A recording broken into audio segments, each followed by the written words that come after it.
Well, hey guys, it's Pastor Dylan. Just wanted to drop some quick midweek bonus content on you to unpack some things from the message last Sunday. So last Sunday, one of the things that we said was, very simply put, you cannot lose your salvation. The same grace that saves you is the same grace that keeps you. And if you've given your life to Christ, even if you sin, you are still saved. So what do you do with a Bible verse like this? 1 John chapter 3, verse 6. It says this: "No one who lives in him keeps on sinning. No one who continues to sin has either seen him or known him." And then verse 9 says, "No one who is born of God will continue to sin because God's seed remains in them. They cannot go on sinning because they have been born of God." So does that mean if you're really a follower of Jesus that you suddenly become perfect? You never, ever sin again? Well, no. That's not what the passage says.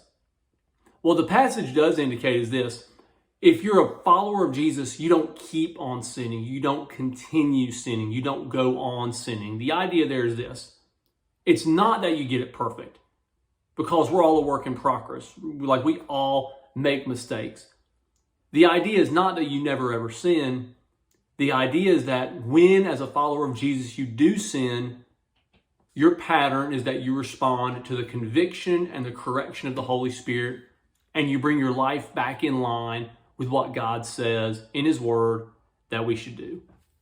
So how do I know I'm saved? Well, it's not that I get it perfect.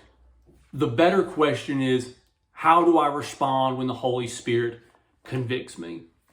And so there's a couple of questions that might even be really, really helpful in that. One question would be this: man, what is changing in my life right now? Like, what area in my life was maybe out of alignment with what God said, but how is that changing? And it may be helpful to even ask other people, man, what do you notice changing, if anything, in my life? Another really good question to ask would be this: is there anything that when God puts His finger on it, I'm just defiantly opposed to changing it? Like, I don't want to listen to it. I don't want to hear it. Or am I slowly but surely correcting that area of my life? And a third question to ask, this isn't original to me. I originally heard this from my pastor, but his point was this: are you struggling with sin, fighting against it, doing your best to move towards what God says? Or are you snuggling your sin? Are you acting like it's not a problem and just trying to get really, really close to it?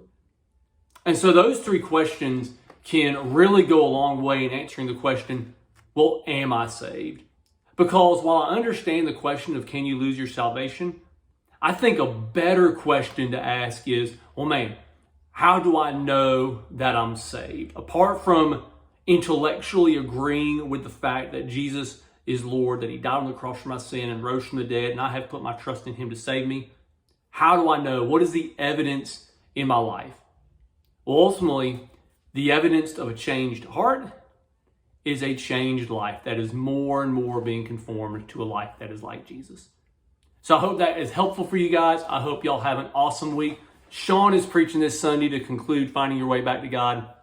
I cannot wait to see how he deals with the last part of the story, which we haven't dealt with yet, which is the story of the older son. It's going to be a lot of fun. Can't wait to see you guys there. Y'all have a great week. The best is yet to come.